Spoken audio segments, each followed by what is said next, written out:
गुरुग्राम में senior deputy mayor और mayor के चुनाव थोड़े टल गए हैं। वजह ये बताई जा रही है कि डिप्टी मेयर और मेयर का चुनाव यहाँ पे होना था, लेकिन मेयर के यहाँ पे ना पहुँचने की वजह से चुनाव टाल दिए गए हैं। अब बताया जा रहा है कि ये चुनाव 10 मई को होंगे। पूरा मसला क्या है, ये जो परिवर्तन आया है मानेसर में और ये जो चुनाव टला है, इसको विस्तार पूर्वक समझाने के लिए हमारे गुरुग्राम के वरिष्ठ सहयोगी धर्मवीर शर्मा इस वक्त हमारे साथ जुड़ रहे हैं। धर्मवीर, इन दोनों खबरों को आपसे समझने की कोशिश करते हैं। पहले ये जो चमत्कार हुआ, जो मेयर हैं ये भाजपा में शामिल होगी, कुछ पार्षद भी आ गए, और गुरुग्राम का जो है मसला, ये जो चुनाव टले, तो पूरी कहानी क्या है इन दोनों खबरों की? बिल्कुल, देखिए, जब मानेसर के नगर निगम के चुनाव हुए थे उस वक्त भाजपा ने सुंदरलाल यादव जो है उनको टिकट दी थी। उस वक्त राव इंद्रजीत यादव जो है वो अपनी समर्थक जो डॉक्टर इंद्रजीत कौर है इनके लिए टिकट मांग रहे थे, लेकिन इन्हें टिकट नहीं दी गई थी। और जब इन्हें टिकट नहीं दी गई तो इन्होंने निर्दलीय चुनाव मैदान में उतरना जो है उतर गए और ताल ठोक दी थी। और सबसे बड़ी बात उस वक्त ये रही कि राव इंद्रजीत यादव जो सांसद स्थानीय, उन्होंने इस पूरे चुनाव से दूरी बना ली थी। खामोशी जो है उनकी वो बड़ा काम कर गई, और उनकी जो समर्थक हैं डॉक्टर इंद्रजीत कौर, उन्होंने जीत दर्ज कर ली थी। और उसके बाद से लगातार वो कोशिश कर रही थी भाजपा में शामिल होने के लिए, लेकिन शामिल नहीं हो पाई थी। और जब शामिल नहीं हो पाई, उसके पीछे की भी कई वजह थी। उसके पीछे हम कह सकते हैं कि जो दो बड़े नेता हैं अहिरवाल के, इन दोनों के बीच का आपसी टकराव था, क्योंकि कैबिनेट मंत्री जो नरवीर हैं वो कई बार कह चुके थे कि उन्हें भाजपा में एंट्री नहीं दी जाएगी, क्योंकि उनका पूरा कैंपेन जो था वो भाजपा के प्रत्याशी के खिलाफ था। और लगातार वो कई बार ये कह चुके थे कि आपराधिक छवि इनके परिवार के सदस्यों की है, जो कि इनके पति की है, इसलिए वो लगातार इसका विरोध भी कर रहे थे। लेकिन राव इंद्रजीत जो सांसद स्थानीय, वो लगातार ये कोशिश कर रहे थे कि उनके समर्थक को भाजपा में एंट्री मिले, और अब करीब 1 साल के बाद उन्हें भाजपा में एंट्री मिल गई है।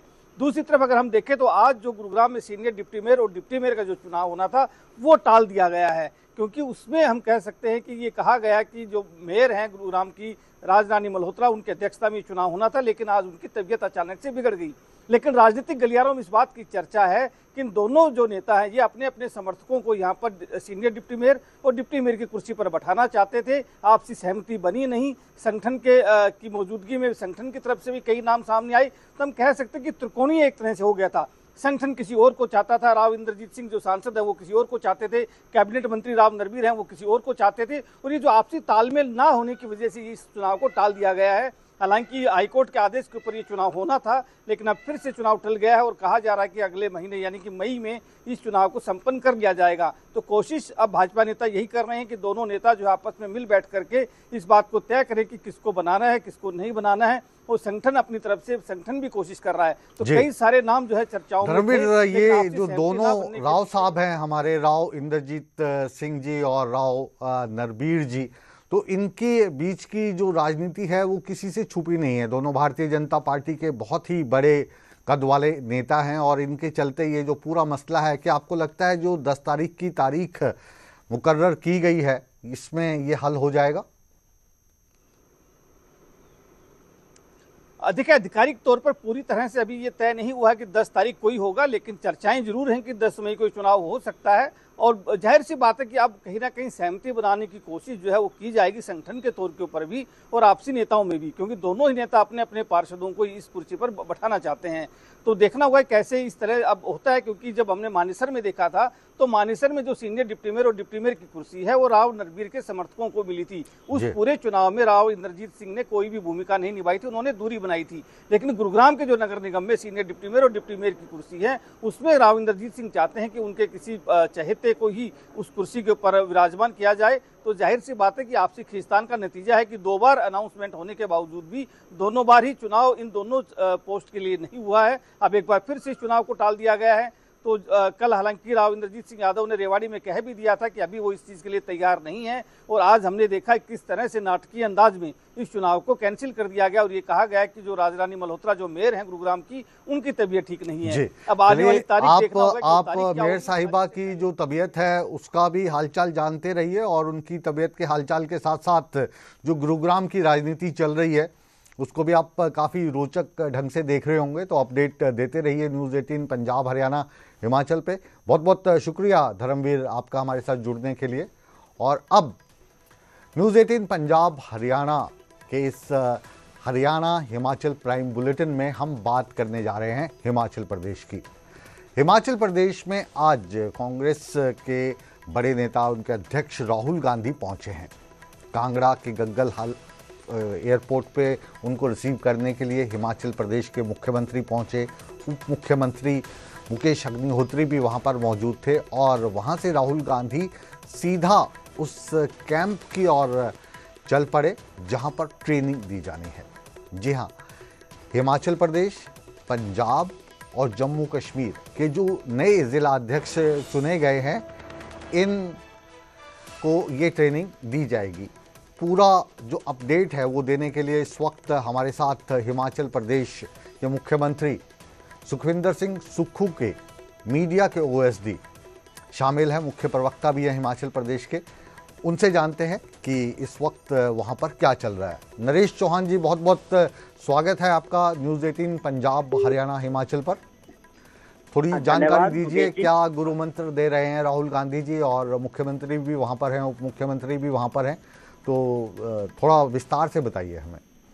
देखिए, आज विशेष दिन था जो कांग्रेस पार्टी हाईकमान ने और माननीय राहुल गांधी जी ने देश के अंदर संगठन को एक नई दिशा देने की जो कोशिश की है, उसके तहत जिला अध्यक्षों को एक ऐसी ताकत देना चाह रहे हैं जो मेन सितंबर उनको जो है संगठन का बनाना चाह रहे हैं जी। उसके तहत हिमाचल प्रदेश में 21 अप्रैल से जो शुरू हुआ था, जिसमें 3 राज्यों के जिला अध्यक्षों को ट्रेनिंग के लिए बुलाया गया था और उसको ऑर्गेनाइज किया गया था, जिसमें पंजाब के भी थे, हिमाचल प्रदेश से थे और जम्मू कश्मीर से भी थे जी। तो आज माननीय राहुल गांधी जी क्लोजिंग डे पे उसमें विशेष तौर पे सुबह मॉर्निंग में 9 बजे पहुंचे हैं और अभी 2:30 बजे के करीब वो वापस भी निकल गए।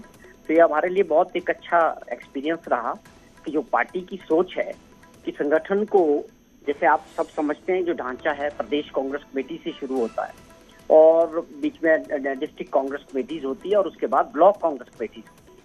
तो एक राहुल जी का कहना है कि हमको जिला अध्यक्ष जो है एक ऐसे मजबूत और ऐसे लोग होने चाहिए जिसमें पीसीसी के दबाव में ना काम करे, एक बिल्कुल संगठनात्मक तौर पे पूरी फीडबैक, लोगों से जुड़ना, संगठन को बनाना, पूरे सुझाव, उसके तहत ये कार्यक्रम किया गया। मैं समझता हूँ ये एक अच्छा प्रयास है संगठन को सर्जन जो हमें आज चलाया है हमने पूरे देश के अंदर जी। तो आज एक विशेष दिन था कि हमारे नेता हमारे बीच थे, उन्होंने अपने विचार रखे कि किस तरह से हमें आगे इस संगठन को पूरे देश के अंदर मॉडल बना के जो उन्होंने यहाँ शुरू किया है हिमाचल प्रदेश के अंदर 3 राज्यों का, उसके तहत हमारे लिए आज एक विशेष दिन था जी।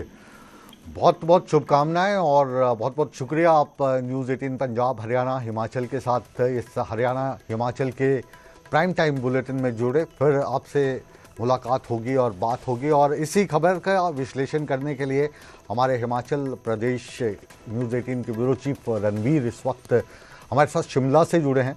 रणवीर, इस खबर का विश्लेषण तो करेंगे ही, और साथ ही साथ जो खबर हमें मिल रही है, मौसम बहुत सुहावना हो गया है, तो दोनों की जानकारी दीजिए कि इस वक्त राजनीतिक गर्माहट क्या है और वैसे फिजिकल मौसम क्या है।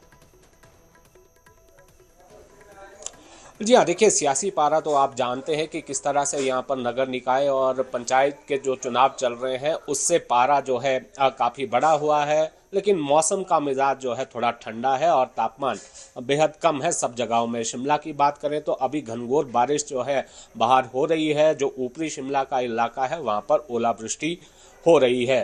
तो कुल मिलाकर अगर हम बात करें राजनीतिक मौसम और प्राकृतिक मौसम की, तो ज़मीन आसमान का अंतर आप अभी देख सकते हैं।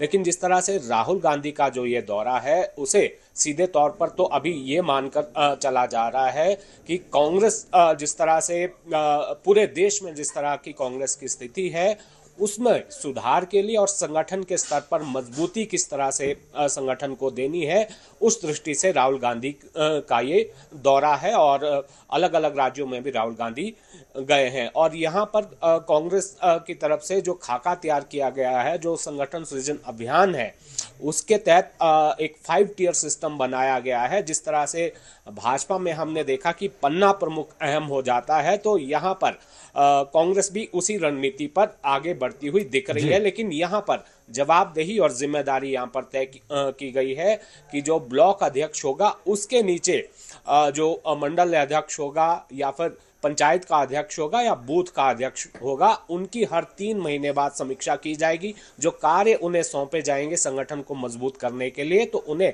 3 कैटेगरीज में डिवाइड किया गया है। उसमें ग्रीन जोन है, येलो जोन है और रेड जोन बनाया गया है।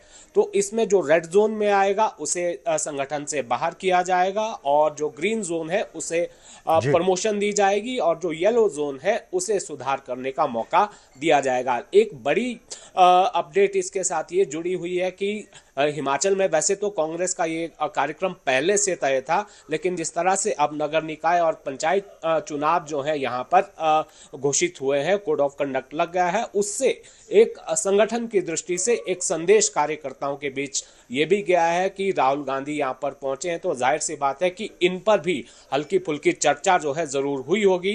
जब ये प्रशिक्षण शिविर चल रहा था, आज अंतिम दिन था, तो आज उसमें तो नहीं, लेकिन हाँ उसके बाद चर्चा हुई है, वही जो चर्चा हुई है, जाहिर है कि जो मंत्र देने ही नहीं आए होंगे, जो राजनीतिक हलकों में जो चर्चा है उस चर्चा को विस्तार से जान के आप हमें अपडेट कीजिएगा।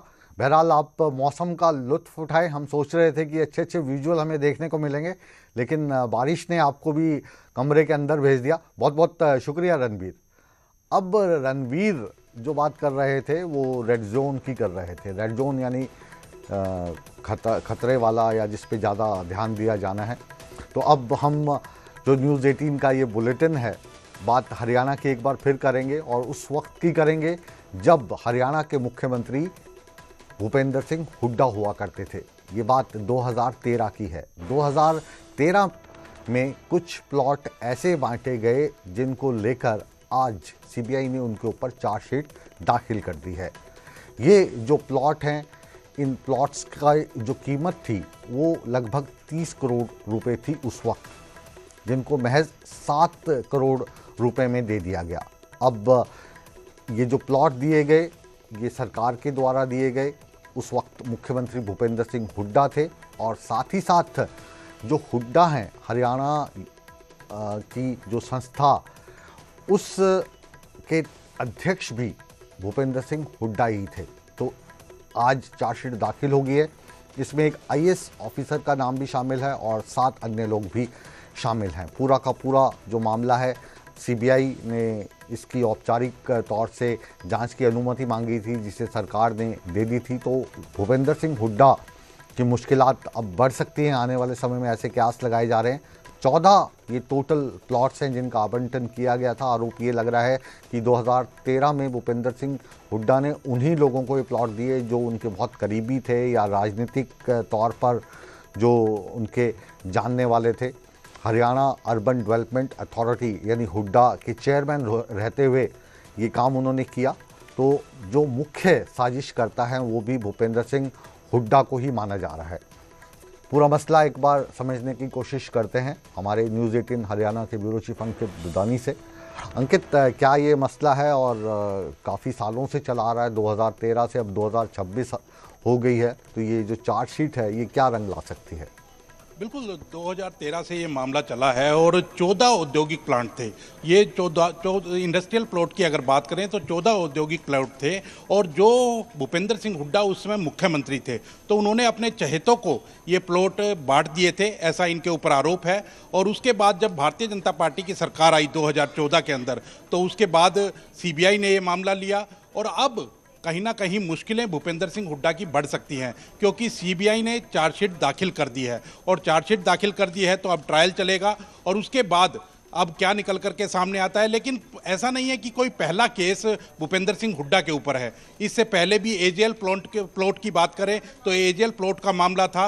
हालांकि वो आखिरी जब डिसीजन के टाइम पे आया तो उस समय उनको बरी कर दिया गया, भूपेंद्र सिंह हुड्डा को उस प्लॉट के मामले में बरी कर दिया गया। इसी तरह से अब 14 इंडस्ट्रियल प्लॉट का मामला है। अब 14 इंडस्ट्रियल प्लॉट के अंदर सीबीआई ने चार्जशीट जरूर दाखिल कर दी है, ट्रायल चलेगा। ट्रायल के अंदर जो गवाह हैं कितने आते हैं कितने नहीं आते हैं, क्या उसमें साबित कर पाते हैं, क्योंकि एक लंबा समय हो चुका है। 2013 की बात करें तो 2013 में जब कांग्रेस की सरकार थी और भूपेंद्र सिंह हुड्डा मुख्यमंत्री थे, उस समय की बात है। ये जो प्लॉट दिए गए थे पंचकुला के इंडस्ट्रियल एरिया जो है फेज़ 2 उसके अंदर ये प्लॉट थे, बरवाला जो एरिया है उसके अंदर ये प्लॉट थे, अलीपुर जो एरिया है उसके अंदर ये प्लॉट थे, और जिनको बांटे गए थे वो भी भूपेंद्र सिंह हुड्डा के काफ़ी करीबी थे। कोई ओएसडी था, कोई उनके स्टाफ के अंदर था, या कोई उनका रिश्तेदार था। तो इस तरह के लोगों को वो प्लॉट मिले थे और काफ़ी फ़ायदा, क्योंकि उस समय की अगर उसकी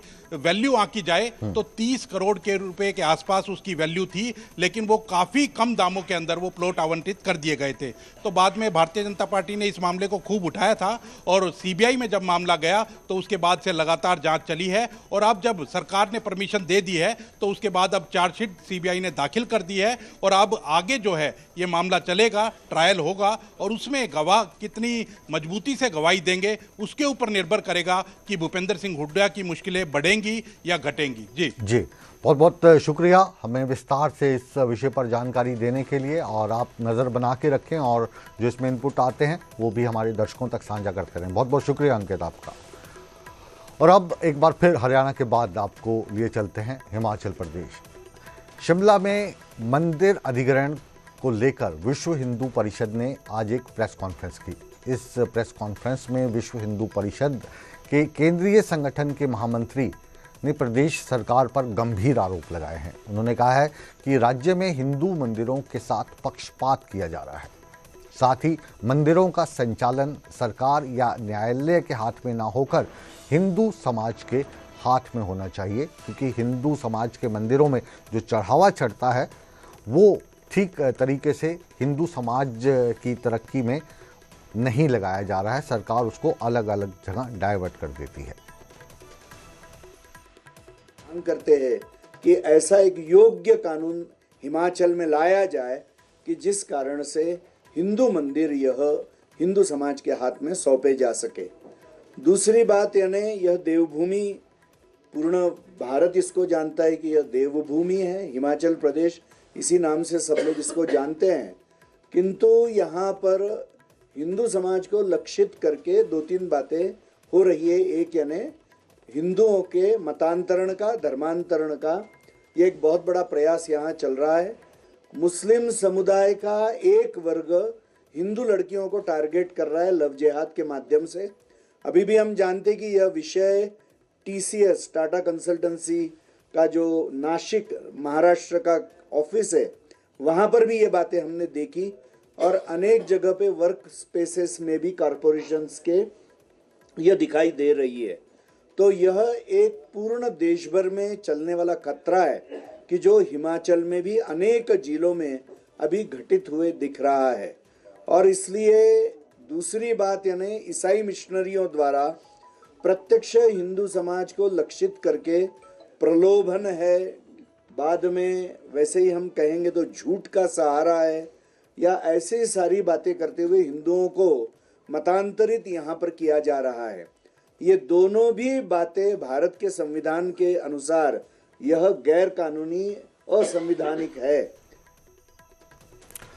तो इसी के साथ अब न्यूज़ 18 पंजाब हरियाणा हिमाचल के इस हरियाणा हिमाचल प्राइम बुलेटिन को समाप्त करने का समय हो गया है, लेकिन न्यूज़ 18 पंजाब हरियाणा हिमाचल पर हमेशा की तरह खबरों का सिलसिला लगातार जारी है, इसलिए आप कहीं मत जाइए, रिमोट को बिल्कुल हाथ मत लगाइए। हम यूं गए और यूं आए ताज़ा खबरों के साथ, बने रहे हमारे साथ।